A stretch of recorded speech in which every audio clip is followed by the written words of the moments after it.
Parents of an 11-year-old boy who vanished more than a week ago gives an impassioned plea. They want to find their son. The sheriff's department released the family video even as investigators were. I have a live picture for you of that home now in Fountain. The Metro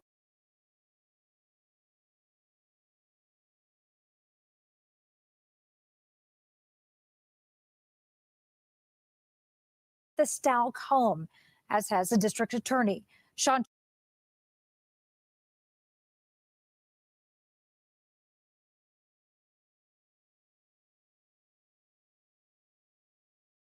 night, the FBI joined the search just last week. Sean.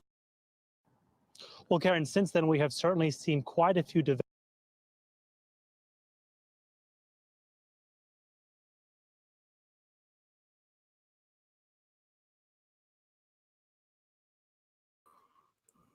What's up, everybody? Hold on, let's see if this parents. works. They're talking about the hope and heartbreak they have already Sorry. experienced in this case, and once again asking the public for their help to try and find their son. He's my hero. I love him so much. Joined by his father and sister, Gannon Stauch's mother explained how hard it has been for their family, wondering where he is. This week has been awful. It's been more than a roller coaster ride. It's been more than emotional mess. Only 11 years old, he's like so many boys who enjoy Sonic the Hedgehog, but has also taken an interest in coding. His smile, his jokes, part of their daily routine, they pray will not become memories. I'm afraid. I'm afraid that I will never hear his voice, that I'll never hear him run and say, "Mommy." But even with so many ups and downs, they believe he is alive and they will see him again. I'm not giving up hope because my son is full of hope. Hundreds of tips coming into the El Paso County Sheriff's Office already, but this family asking for more people to come forward. Imagine my son, how afraid he is. Imagine how afraid Gannon is. Fight the fear and help find their son. My son deserves to be here. He deserves to be here. Such a happy child, and he just brings life to every party. Your thoughts and your prayers and your messages, keep them coming. It's a case that's captured the attention of the nation, felt by every member of the family.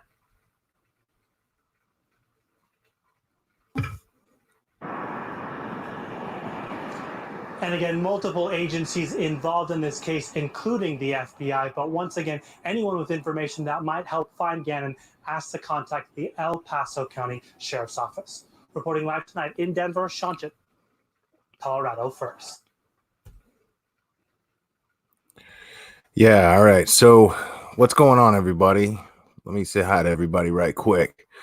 We got Mignon's in the house. What's up, Mignon? Norma Thomas, Soul for Music, Just Shelly, Lufa. They are the first to take our calls for help, and now the Hold on, let me shut this shit up.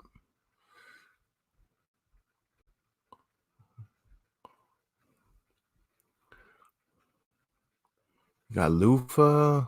We got Debbie Lovin' Vapes. We got Count Me In. How we doing? We got Sunny Winters. Glad you guys could join me so late at night. I appreciate it. Glad you guys are here. So yeah, that was the latest update that I saw. Not much there, just the family making a statement. And what I'm getting, the more and more this case goes on right now, what's up, Jared Dawn? The more this case progresses and goes on and on, the less I want to focus on who might be responsible. I want to simply focus on where Gannon is. Excuse me. So, hey, Shimmer Soul. This is where I'm at right now. Law enforcement is adamant right now. Law enforcement is adamant and making sure that the public understands. And I think it's our responsibility to trust them and what they're doing. But they are adamant in making sure that the public understands that this is not a criminal investigation yet. So without a criminal investigation, you do not have any suspects. And when you have a person of interest or persons of interest, these are merely people who may have information regarding Gannon's current whereabouts. That is all. So there are no suspects here yet, guys. So we could sit here all day and we could talk about how fucked up of a person Tecia is. We could do that all day, you know, but how in reality, when you really think about it, how much closer is it getting us to finding out where Gannon is? So what, and I definitely want to reiterate something that I said last night. And this thought has stuck with me since I mentioned it last night, because the thought hit me as I was saying it, but it has stuck with me since last night. It's really important. All these blue hearts that everybody's putting up, right? All these blue hearts, and this is going to sound harsh, but so I want you to really understand what I'm saying when I say it, because I have a harsh way of delivering things, and I'm very unapologetic about it. So it's real important that you listen to what I'm saying and what I mean when I say it. But all of these blue hearts that everybody's putting up aren't going to mean jack shit if you guys are hell-bent on the idea that Gannon is already no longer with us. It doesn't matter. These blue hearts that everybody puts up are to signify hope that he's okay and that he's going to reunite with his family very soon. That's what these blue hearts are for. So if you believe that in your heart and you really want that to happen, lay out those blue hearts, put them up. But if you're already hell-bent on the idea of crucifying somebody before you know any real information about this case, because we don't know any information about this case yet. We don't know anything yet. We have information on somebody. That's it. We've dug into this woman's personal life, and I'm not trying to make her out to be a victim here. I don't like her any more than anybody else does. I'm being completely honest. But I'm not ready to sit here and say that Gannon's no longer with us and that she's responsible for it. I'm not ready for that yet.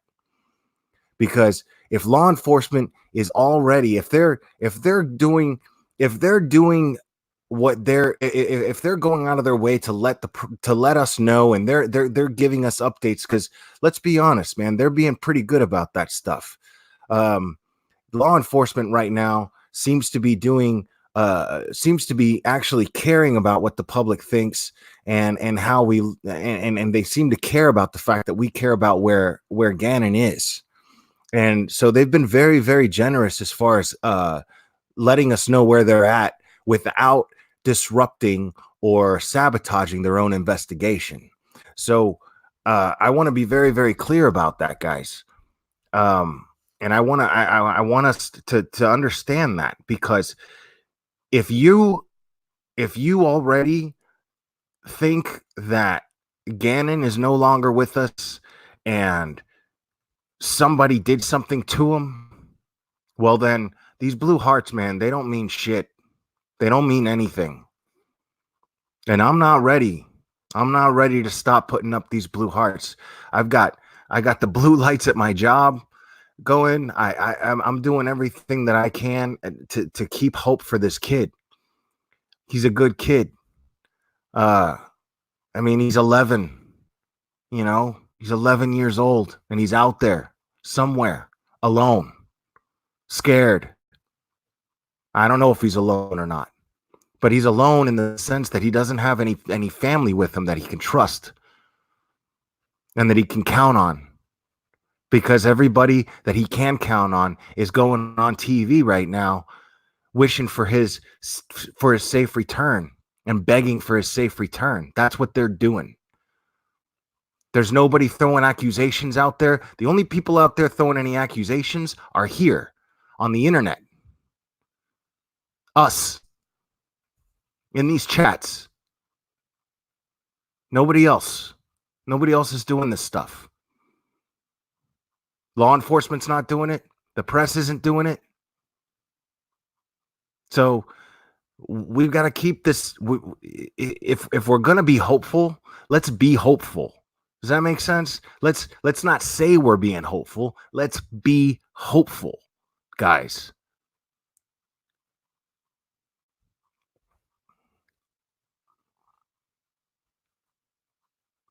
I'm not mad at nobody, you know. I get it. This woman went on TV and she held an interview, and she and we have footage that proves that she was lying. We understand that. I understand that. Don't get me wrong. I get that she's a liar. I'm with you guys on that. But being a liar doesn't make you a murderer. It doesn't make you a kidnapper. Being a liar makes you a liar. So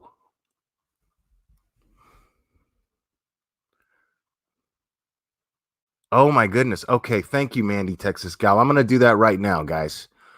I'm going to do that right now. Let's see.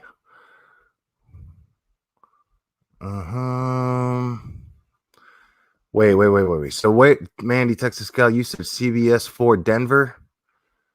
I'm going to Google that.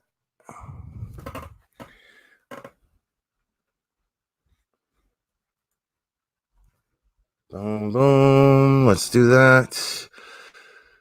Okay. Shouting heard from Gannon's house.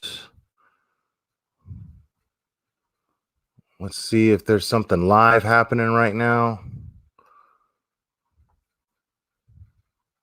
All right. So there's this. All right. I've got the site pulled up. Give me a second. I'm going to screen share that bad boy.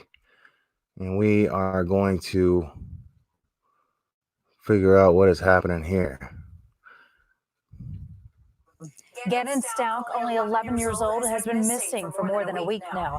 His parents, desperate to find him, made a video begging people to get involved. The El Paso Sheriff's Office shared the video with everyone earlier today. Throughout the week, the crime lab has been parked outside of Gannon's home. Well, today, the district attorney was among those inside.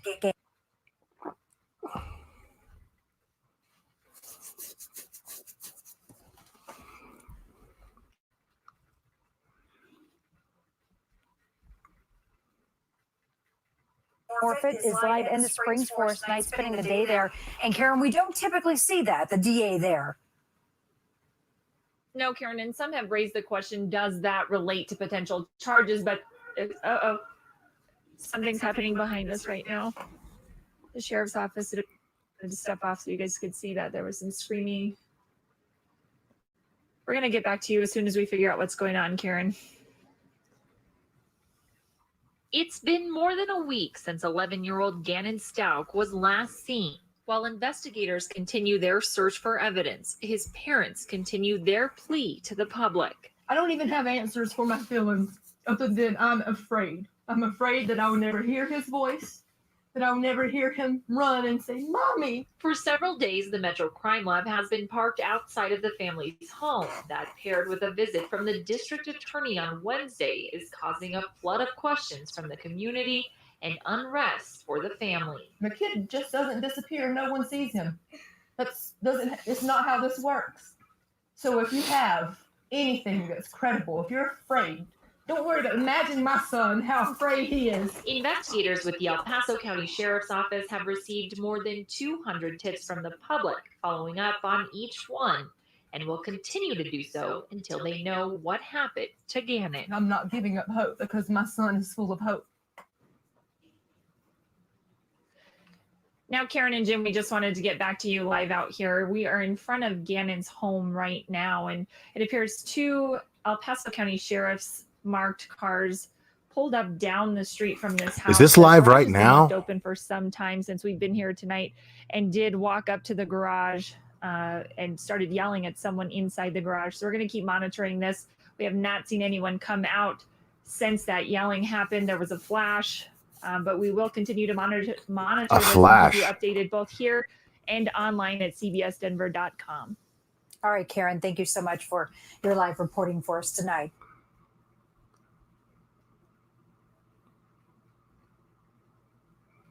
All right. I'm going to see if I can find something else here, guys.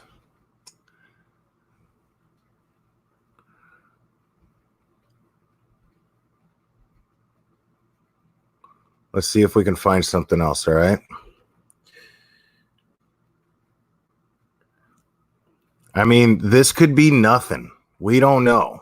This could be absolutely nothing, guys. So, but we're going to let me search. Let me see something here.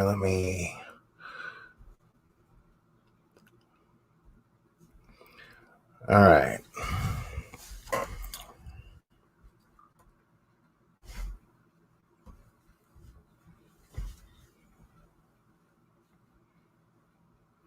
All right. I'm seeing everything that's 1 day ago, 13 hours ago, 2 hours ago. And the 2 hours ago thing was a private investigator I looked at. He was being interviewed, but he's not involved in the case. But he didn't have very nice things to say. Nothing very hopeful. So, okay. Let's see this one right here. Okay, that's the same thing that I just saw.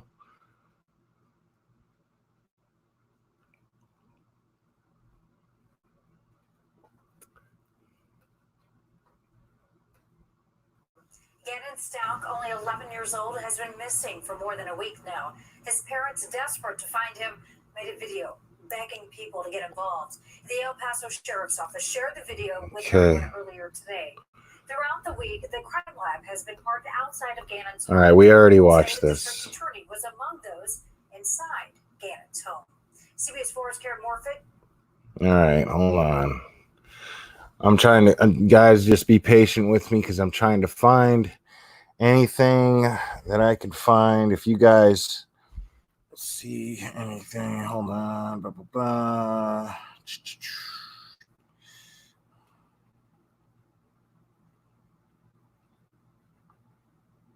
Oh shit, I didn't even get this message.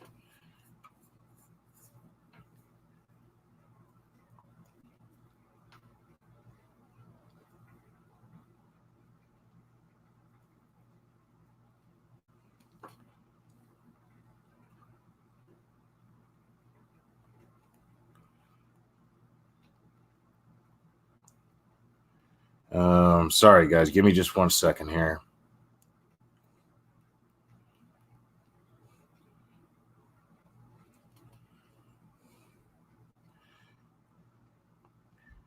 All right.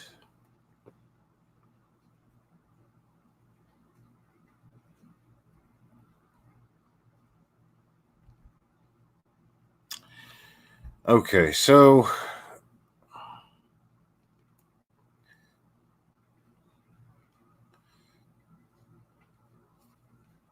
okay, Danielle is telling me things are okay, confirmed by okay. False alarm, guys. Okay, so that's good. That's a good thing. False alarm is a good thing. So,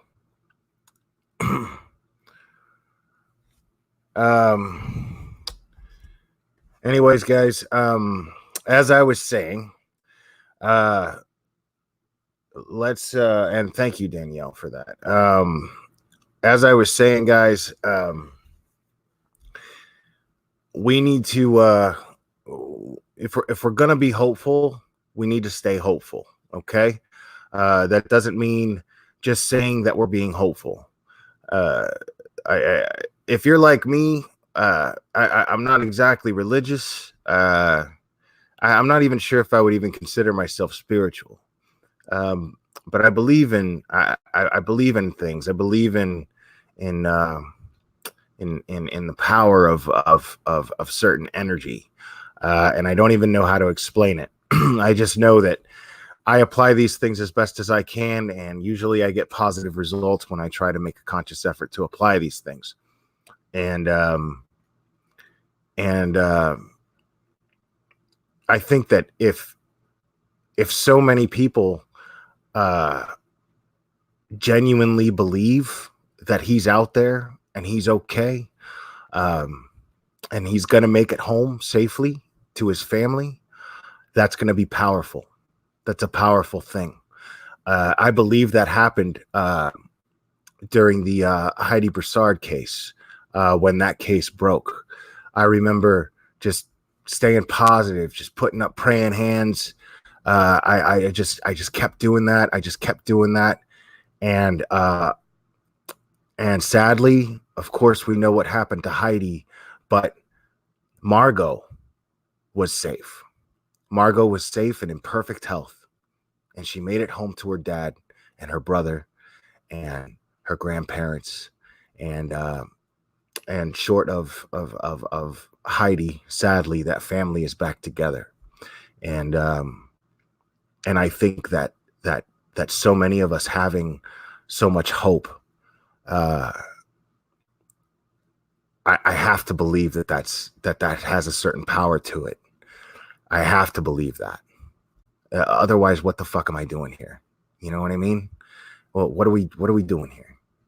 You know, I don't want to live in a place where we're just so conditioned to horrible things happening, and living in a world and dwelling on the fact that there's bad people out there.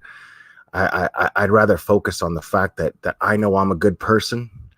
I know a lot of you, most of you, if not all of you, are good people. And I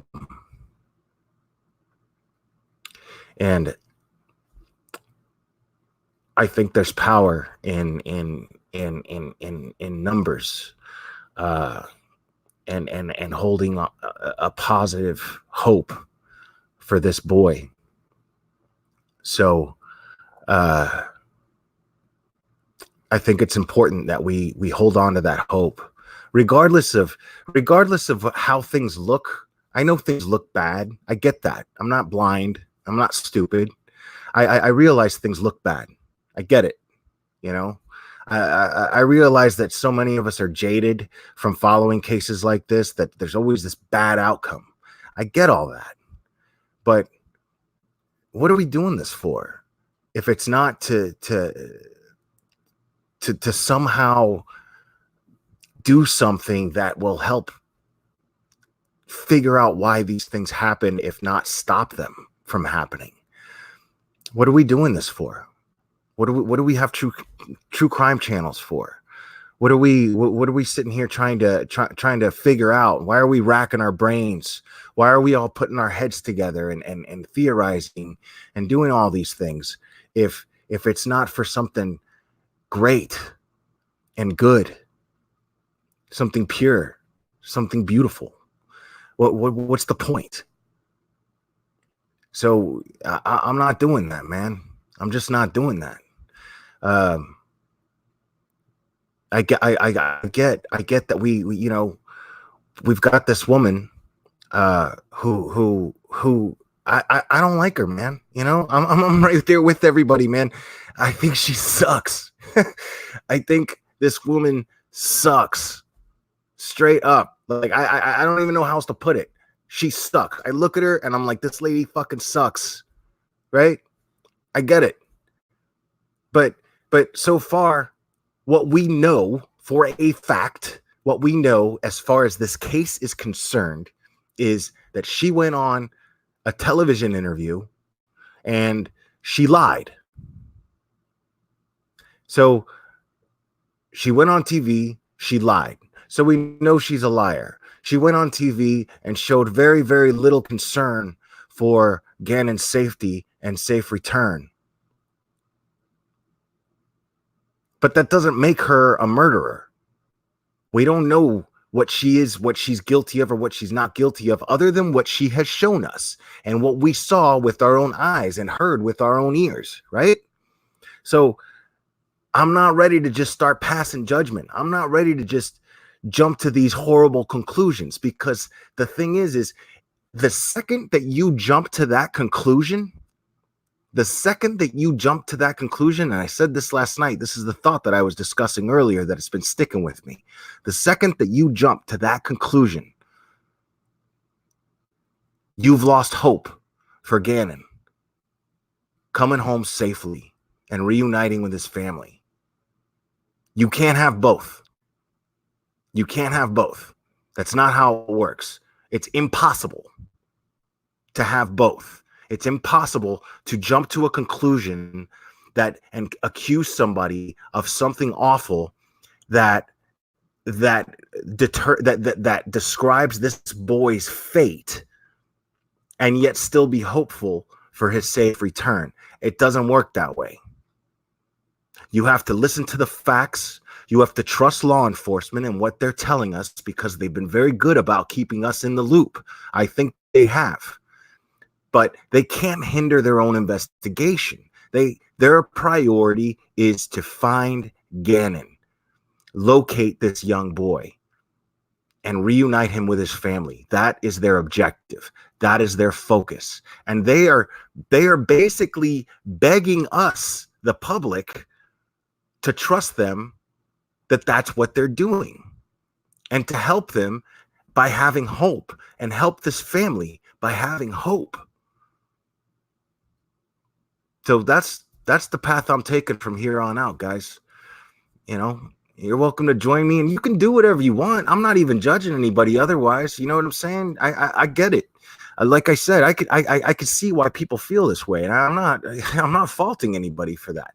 But understand that you don't get to do both. You're either jumping to this conclusion, or you're hopeful that Gannon's coming home, and you're trusting law enforcement to do their job. It's that simple. It really is. It's that simple. So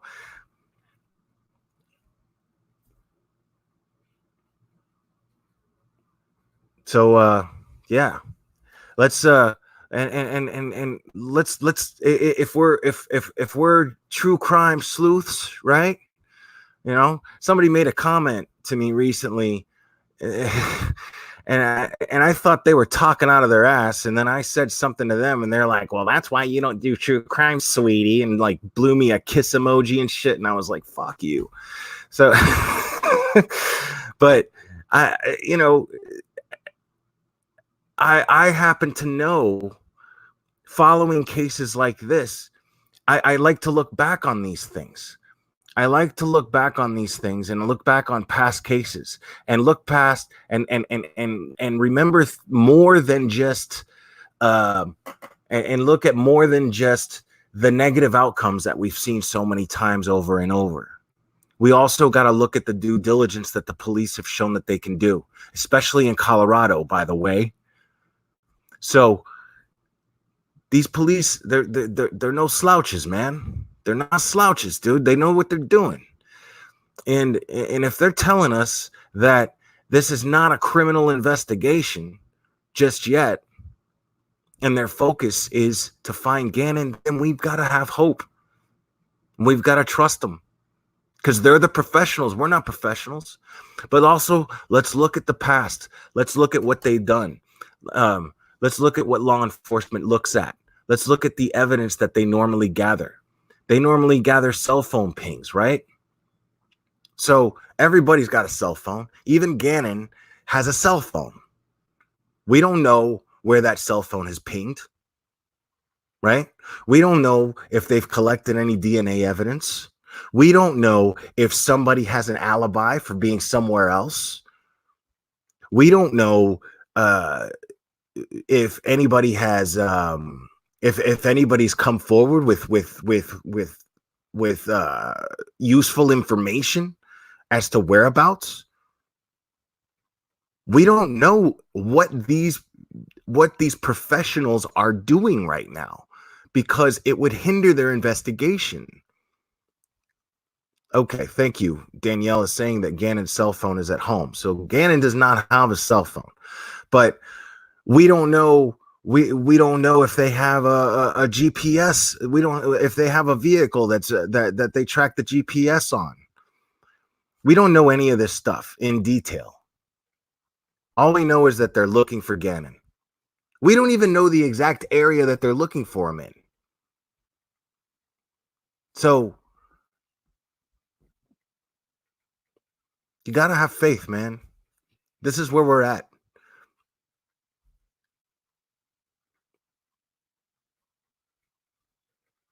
Yeah, and look, I'm even gonna do this here.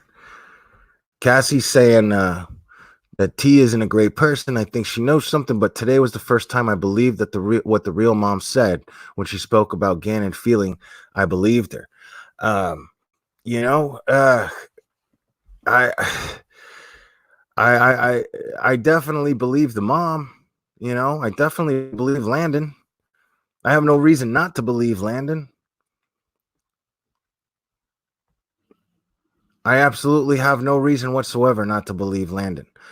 And man, you know, when you watch that, I could look for it and play it. I don't know if you guys want me to look for it and play it, man. But I watched the statement that the family made in its entirety, and that little girl, man, when she asked for Bubba to come home, man, the waterworks, man, that just happened. That just happened. It was hard to take, man. And you know, yeah, and I believe the dad too. I definitely believe Albert. I definitely believe Albert. And I'm gonna like I said, I'm with you guys. I don't believe Tecia because she's proven to be a liar. I get it. I don't believe anything she's saying, but my point of bringing that up and saying these things is we don't know exactly what she's lying about necessarily. We don't know what she's trying to cover up. We don't know if she's trying to cover up for somebody else. We don't know if she's trying to cover up for Harley, maybe, right? We don't know exactly why Harley is in the state's custody at the moment. We don't know. We hear rumors, but we don't know. We're not there until we see an affidavit, and even that is the account. Usually, an affidavit is the account of one police officer who's writing that report. He might get a detail wrong. We don't know for a fact what is going on. But I mean, I'm not being crazy. I'm saying I would take an affidavit, but we don't have anything like that. No arrest has been made. And as a matter of fact, like I said, and I'm going to keep saying it over and over again, these law enforcement officials have made it abundantly clear that this is not a criminal investigation yet. It's not even close to a criminal investigation as far as they're concerned. It's been over a week. It's been 9 days. And they're just looking for Gannon. They're focused on finding Gannon right now. So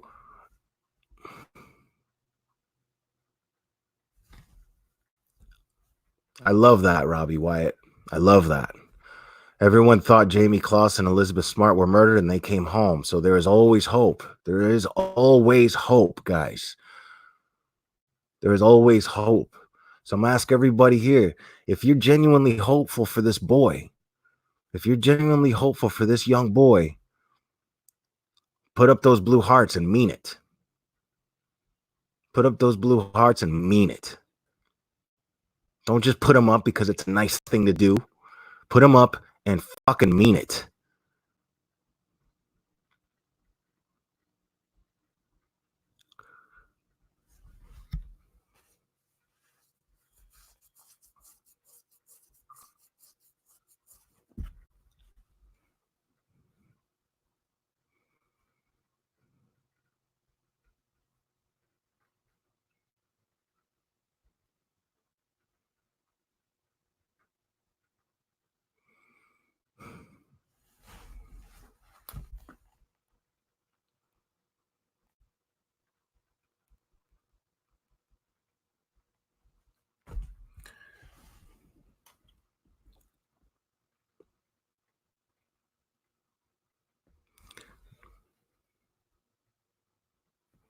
There we go. That's what I like to see, guys.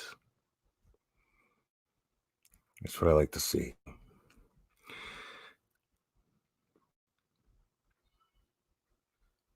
So until I'm making the decision that on this channel, I'm not blaming anybody else or faulting anyone else for anything they're doing, or any other channels or what they're doing. Any new information is great, but until there's new information on Tecia that implicates her in some way, I think we've made our point. I think everybody's made their point as far as that goes. I don't want to focus any more energy on her. I don't think that that's productive at this point. Me personally, not for me. It doesn't help me in any way, is what I'm saying. It doesn't make me feel better in any way. So I'm not going to be focusing on Tecia much more on this channel until there's new information. And I'll tell you, man, I'll be honest with you. If it turns out that everybody's instincts are right here, you know, which again, I'm not faulting anybody for having these instincts at all. I'm just saying it's premature. I think that's all I'm saying. It's premature. But if it turns out that everybody's instincts are correct, I am gonna drag the shit out of this woman on this channel. I promise you that.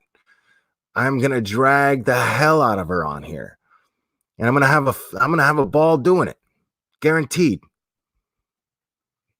I'm gonna do it with fire, straight up. I'm not even trying to lie about that. I'm not even trying to front. If it turns out that this woman is guilty of something that happened to that poor boy, I'm gonna drag the hell out of her on here, and I'm bringing hell with me. You better believe it. Believe it. But I'm not there yet, guys. I'm not there yet.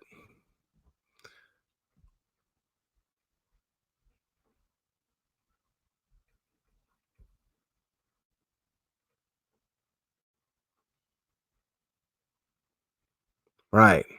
I believe in that too, soul for music. I think that what I'm proposing here is coming from a very positive place. And for the family to see that, and the family to experience that, and see that people really genuinely are hopeful for Gannon's safe return, and the energy is on that and not you know, not something awful. If they sense that coming from us, that's going to be really helpful for them. That's going to give them more hope. And I think that hope coming from them is the most positive thing that can happen. Hope coming from us is just helpful. Hope coming from us, all it is helpful. But hope coming from that family is everything. It's everything. But you know, guys, we're not trained professionals here. You know, we're not trained professionals. This is just something that we take an interest in, and we need to know our place, and we can explore and we can speculate. But I believe that true crime creators, I believe anybody who follows true crime creators, true crime subscribers, we do, I believe we definitely do have a moral responsibility to hope for the best and focus on the positive things. Explore the negative if need be. Absolutely. I'm not saying not to do that, but I'm saying our hearts have to be in the right place. There's a moral responsibility there. Absolutely. And the reason why I say that there is a moral responsibility, not a professional responsibility, because none of us are professionals, but I believe that there is a moral responsibility because we have to keep in mind, we have to remember that these are real people. These are real people, real families affected by something, by an event that is actually happening, and it is awful. These are not fictional names in a novel or a television show or a movie. These are real people suffering right now, suffering. And the only thing that we can do to help them, realistically, the only thing that we can do to help them is to support them.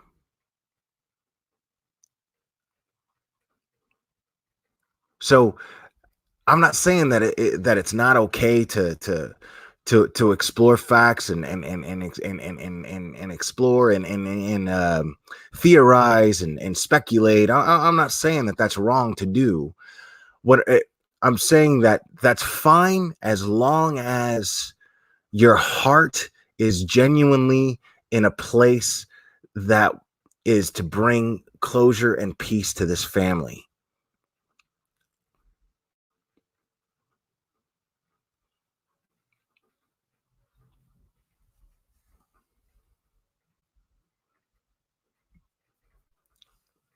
Right, darling Nikki. Absolutely. Absolutely.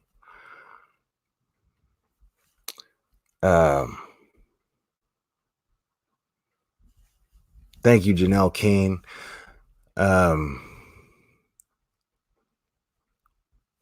So what I'm going to do is I'm going to try to find that statement real quick.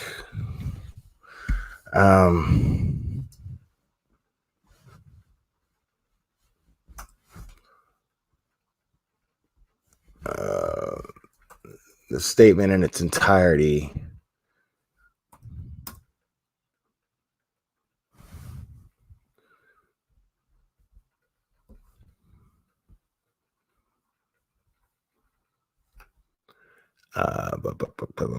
Sorry, guys.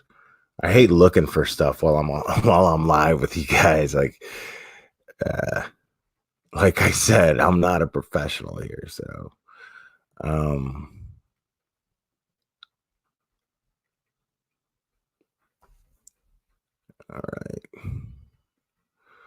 right. Let me try this.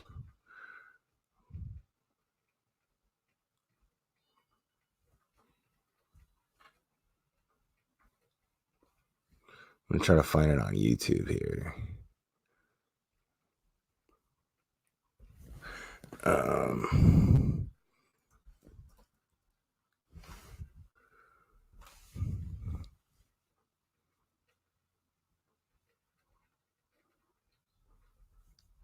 All right, I think this is it right here.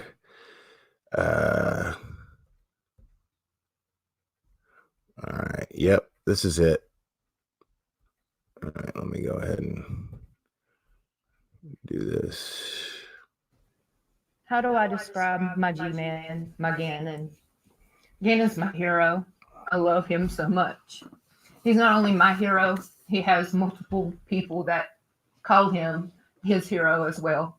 He has so many family members that just look up to him at such a small age. He's full of life. He's happy. He's energetic. He loves sports. He loves Sonic. He loves going outside, playing with his friends, his sister, his neighbor, especially Braden.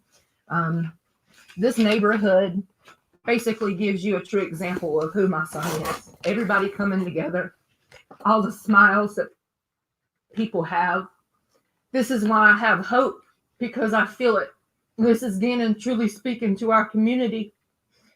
Gannon he loves blue, he loves Sonic, he's into coding, he loves riding his bicycle with his sister, and I know that he's missing that right now. He holds his job as being Big Bubba very important, and for him not to be able to talk to his sisters has to be hurting him. This week has been awful. It's been more than a roller coaster ride.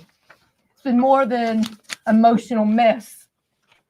I don't even have answers for my feelings other than I'm afraid. I'm afraid that I will never hear his voice, that I will never hear him run and say, "Mommy," that I'll never hear those corny jokes that he always tells every single day. He has to tell me a joke he looks forward to telling me something silly.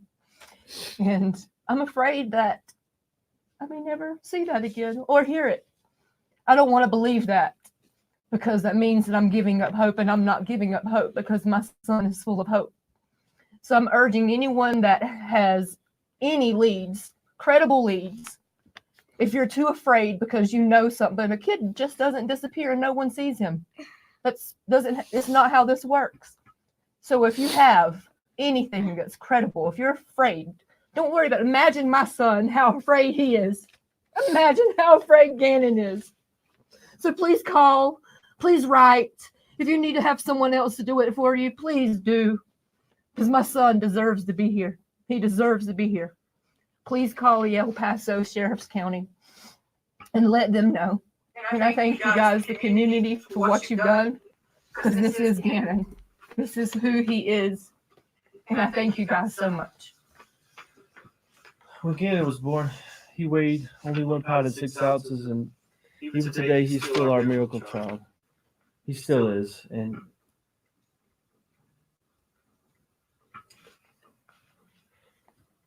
he's such a happy child, and he just brings life to every party. His smile, even today, is keeping us going. His infectious smile brings me joy every time I think about it. The past 8 days have been, as Landon said, a roller coaster of emotions. Sometimes we jump in for joy because we get an information that we might think is a break in the case, and then the next minute we get we see something or get information that just breaks our heart into a million pieces again. But through all this, just know that your thoughts and your prayers and your messages, keep them coming, because even if we don't respond, we are receiving them, and that has given us strength to get through this. And I do want to say I'm so proud of Lena, my little baby girl here, and of Landon, my children's mother. They've been so strong through this, stronger than I would have ever thought that I could have ever been, and I'm getting straight from them as well. As I said, please keep sending your thoughts and your prayers, because we are receiving them. And if you have any information at all that could help, please reach out to the El Paso County Sheriff's Office with only credible information, but any information that you think may help. Thank you so much. Good job. I love you, Baba.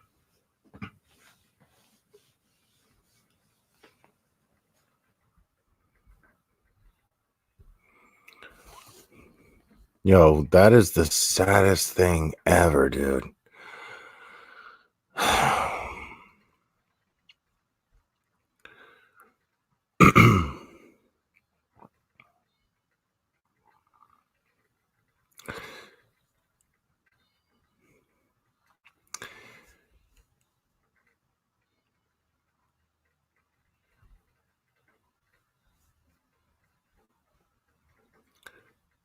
So this is, I don't know about anybody else, but this is the first time I'm hearing about Gannon being into coding. So I guess he's kind of a computer whiz, right? I mean, this is again, man, this is speculation. Well, it's not even speculation. In fact, it's outside of my character. I'm just throwing stuff out there, but and it's highly unlikely. But what how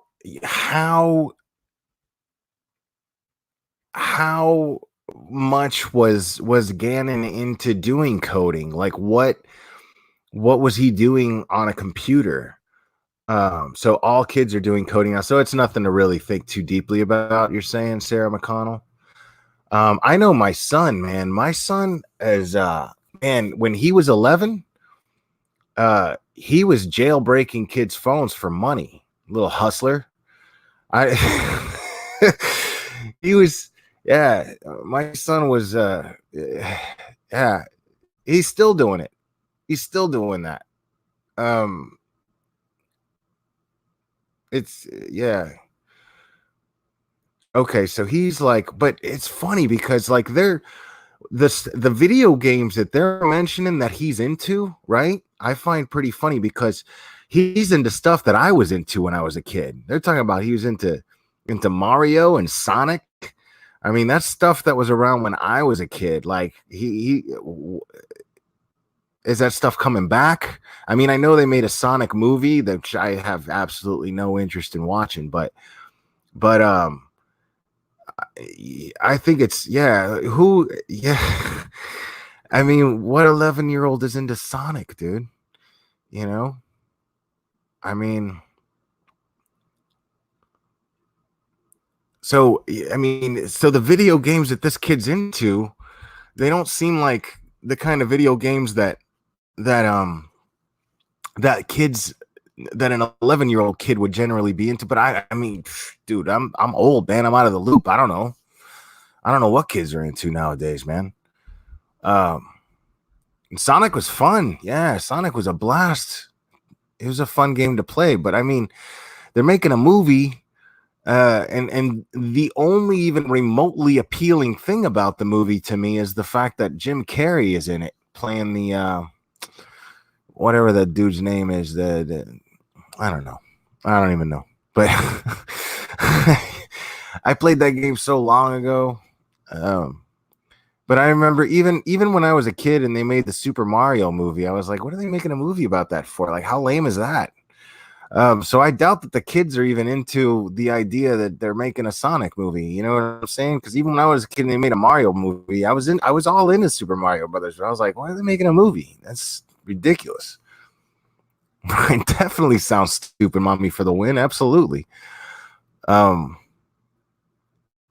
So, okay, so that's kind of cool. Yeah, you're saying, yeah, I know the Nintendo Switch. I know people that are big gamers are into the Nintendo Switch right now. And you could play like all the old games and stuff like that. So I guess the kids are kind of getting into the old games, you know. I guess nostalgia is kind of cool. But yeah, I never even got into Zelda. I was never much of a gamer, man. I was never really into gaming a lot. I remember it's funny. I bought a let's see. I had a Nintendo and NES, right? When that was big and popular. I got that for Christmas one year and I begged for it. I would have never got it if I didn't beg and beg and beg for it, right? And I got the Nintendo, and then the Super Nintendo came out, and my folks were like, hell no. Like, if that thing's not broken and if you break it, that's your problem, that sort of thing. And they're not, I'm not buying into this whole consumer upgrade thing. That's not going to happen. So I didn't get to, yeah, my folks were not cool about stuff like that. And I did have an Atari. I'll go in order of video game systems that I had as a kid. My first stepfather had Pong. He got the Pong thing, and then we got an Atari 2600. I remember that. And then after the Atari, we got a ColecoVision, right? And so me and my brother had the ColecoVision for like ever, but we never did get the Commodore 64. I remember we wanted the Commodore 64. That didn't happen. And then there were arcades. Yeah, darling Nikki, there were dope arcades, man. Cool arcade games. I remember 720, the skateboarding game, man. I was addicted to that. I sucked at it, but I loved playing it. And Double Dragon and all those games. Yeah, I was all about that stuff. But ColecoVision, like it had Donkey Kong and Donkey Kong Jr. I played Donkey Kong Jr. for hours and hours and hours. And Zaxxon was my shit. And then I don't know. It took years. And I remember actually after the ColecoVision, I ended up in the system, and so you're a kid in the system, you don't get you don't get those kind of privileges where somebody's buying you a video game system because you don't really have your own TV or anything like that, so you don't have that luxury. It's kind of pointless to get a kid in the living arrangements that I was in.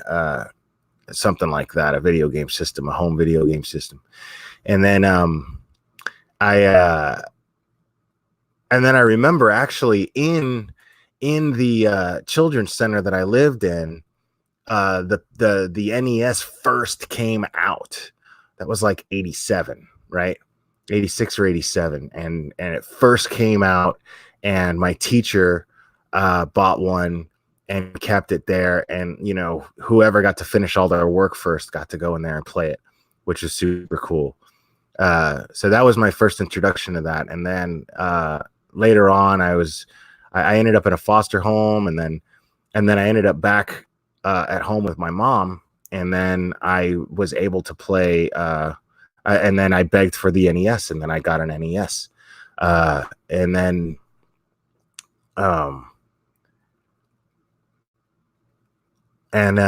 sorry, I was looking at chat. And then yeah, my brother ended up getting a Sega Genesis, but he was already in college. So he was home for college one year, got the Sega Genesis, and he took it with him to college. Asshole.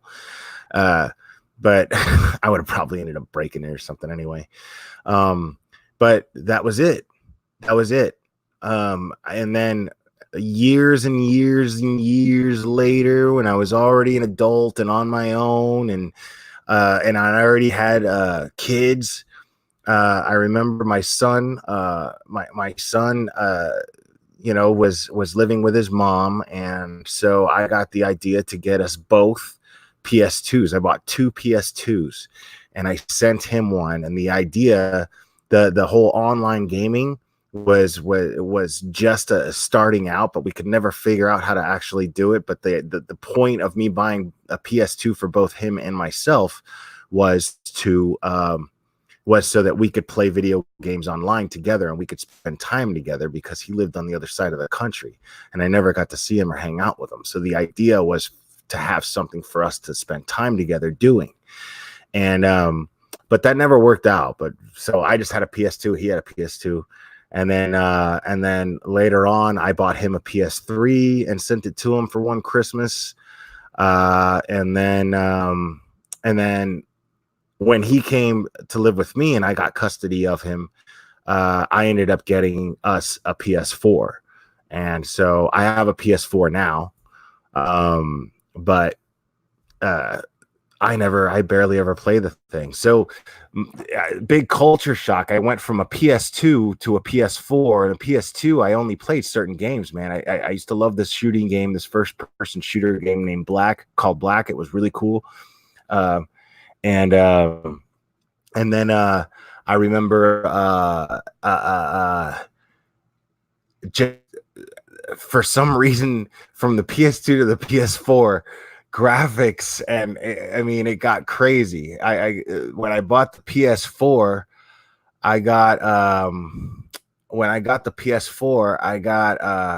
it came with Uncharted 4, right? And I'd never played any of the Uncharted before that, but I was blown away by Uncharted 4. It was amazing.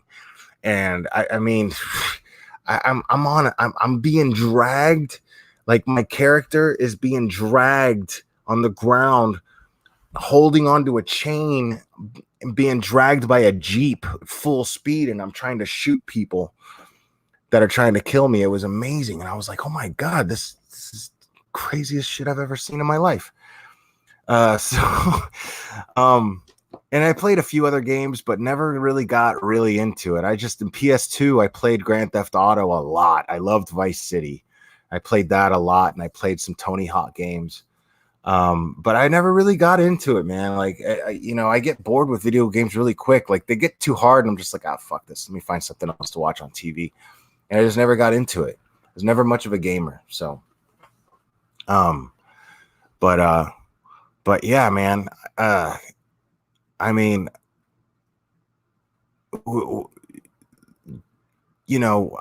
thinking about that stuff, I mean, that also tells me, because, my son was never into anything. Kids today are so much better than when I was a kid. I was so curious about all the bad shit. I wanted to get into like the worst trouble. But you look at a kid like Gannon, and he's into stuff like that's all innocent, like coding and Sonic and things of that nature. I mean, when I was his age, I was trying to find porn. I was just trying to get into shit. This kid, he's a good kid. He's a good kid, just trying to he's into the most innocent stuff that a kid could be into. I mean, it breaks my heart. It totally breaks my heart thinking about this kid, and all he wants to do is get back to his video games, play Sonic. Like my son, it was funny. My son was the same way, man. Like, he was a kid, he was all into Pokemon. Like, my kid loved Pokemon. Still does. He's 19. He still loves Pokemon. It's wild, man. It's wild.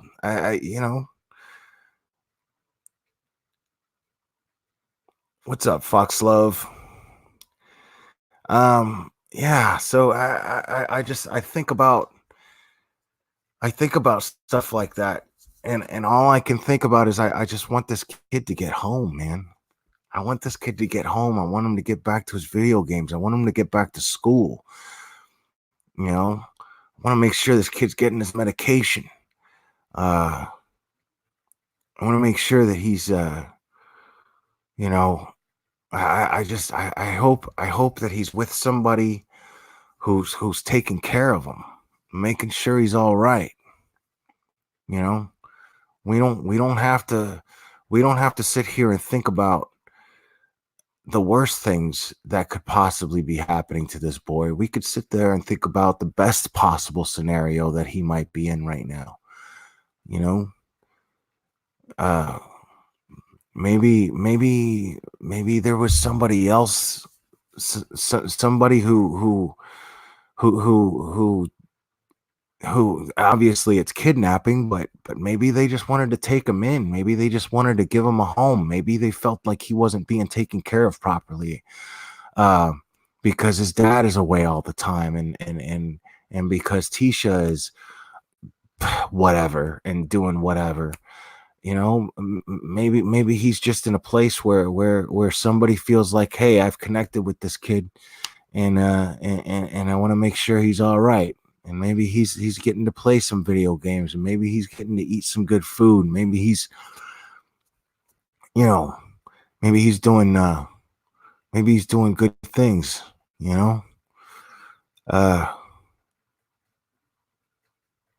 That's I have to believe that. I have to believe that. I have to want to believe that.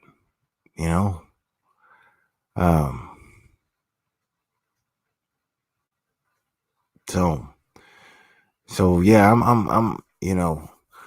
I'm definitely going to take a little break from focusing on the negative, at least tonight.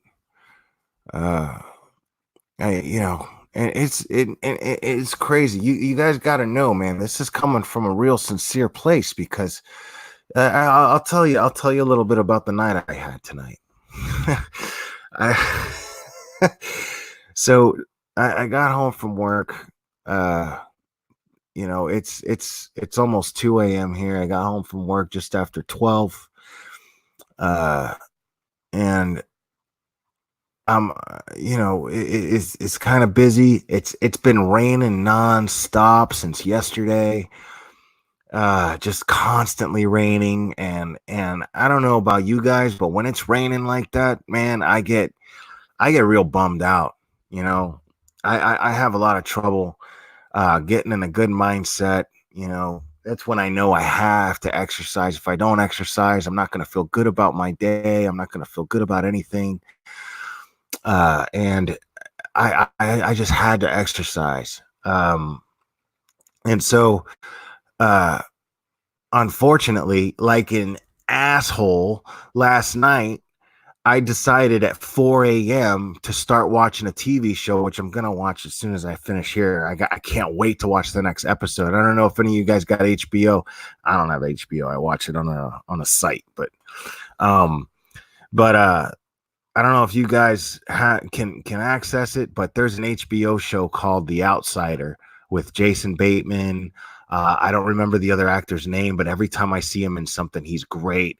This guy was great in Bloodline on Netflix.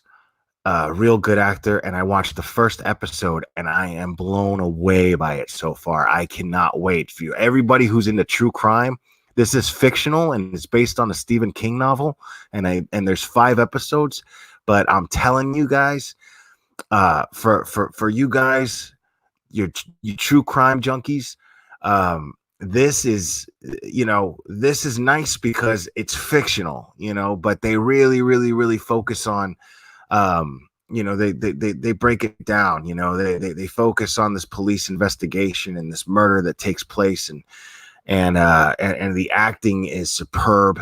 And so far I'm just really digging the story. If you like Stephen King, this is right there, right up there with that. And I can't tell yet if it's a horror thing, because Stephen King doesn't always do horror, guys.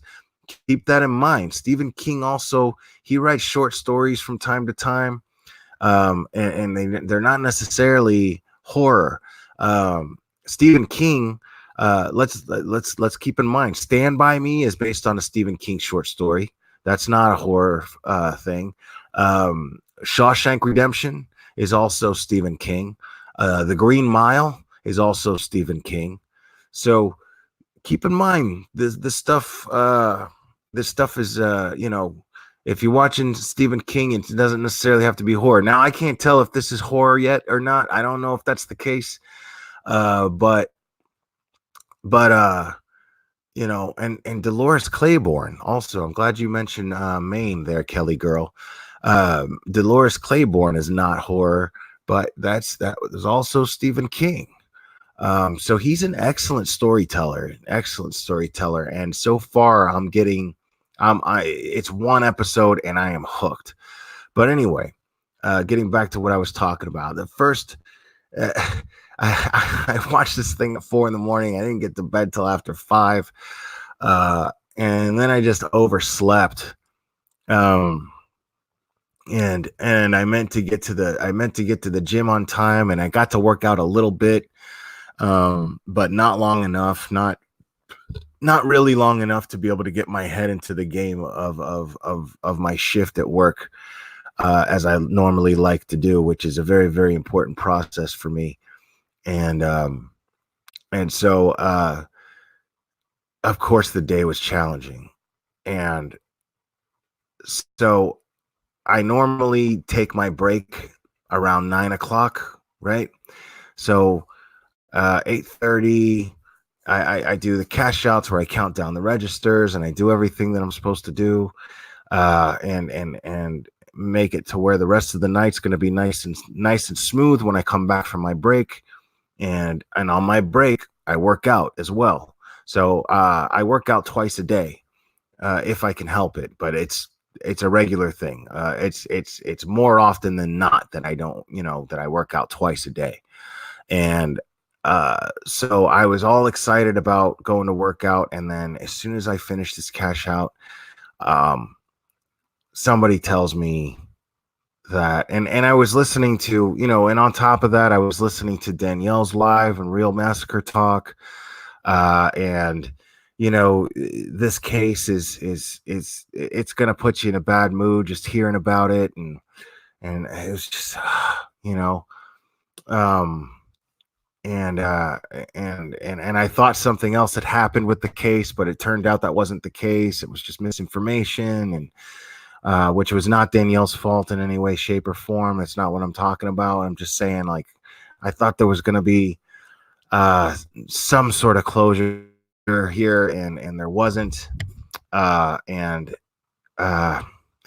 the upside to that is there's still hope. That's the upside. There's still hope. If there wasn't an arrest made in this case, then there's still hope that nothing bad happened here. Nothing fatal happened here. So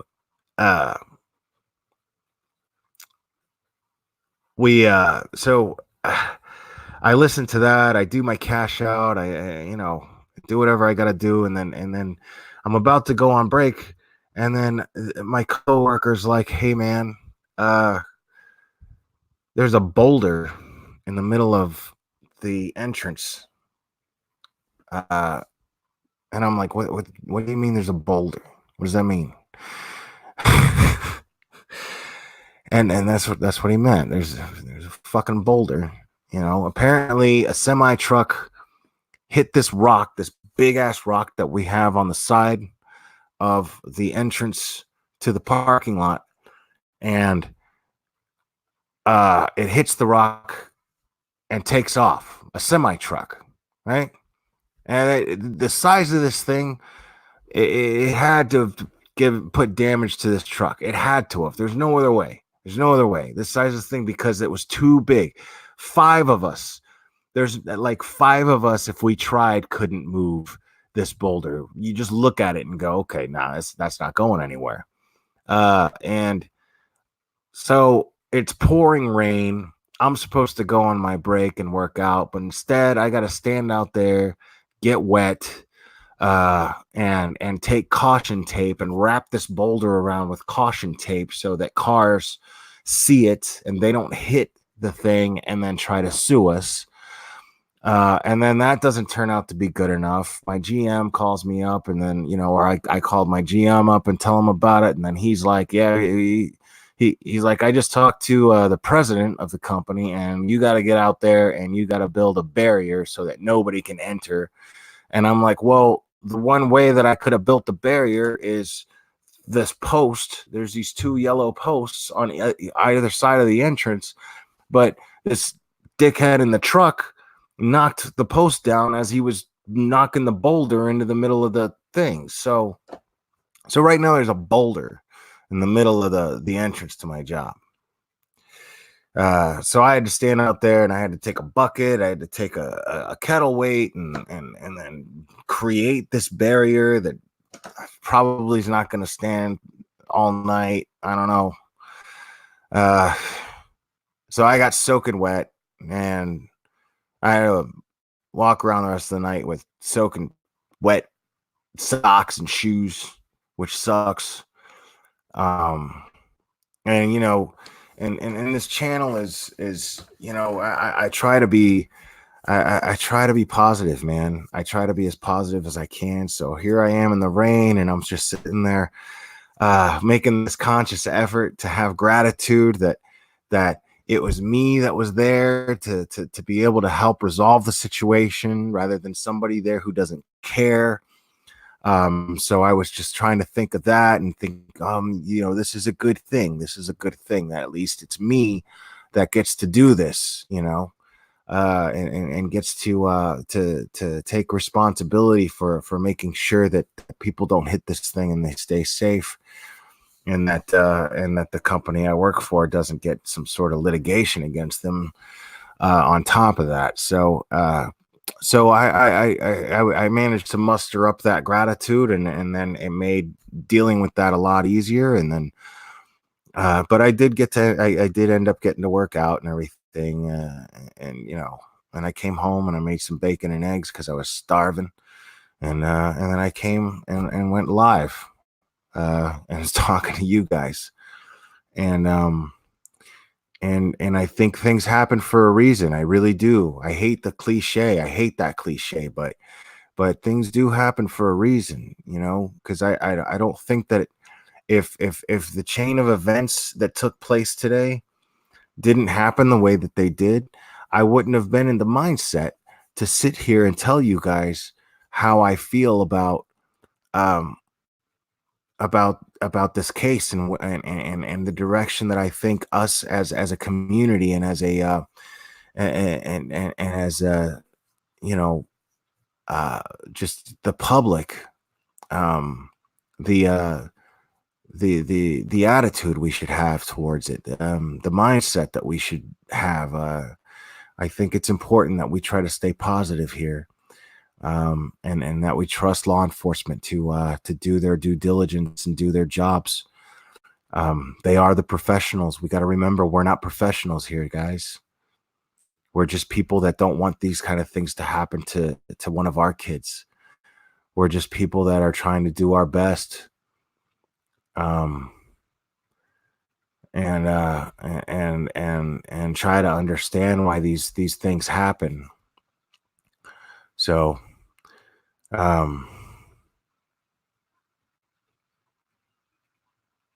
yeah.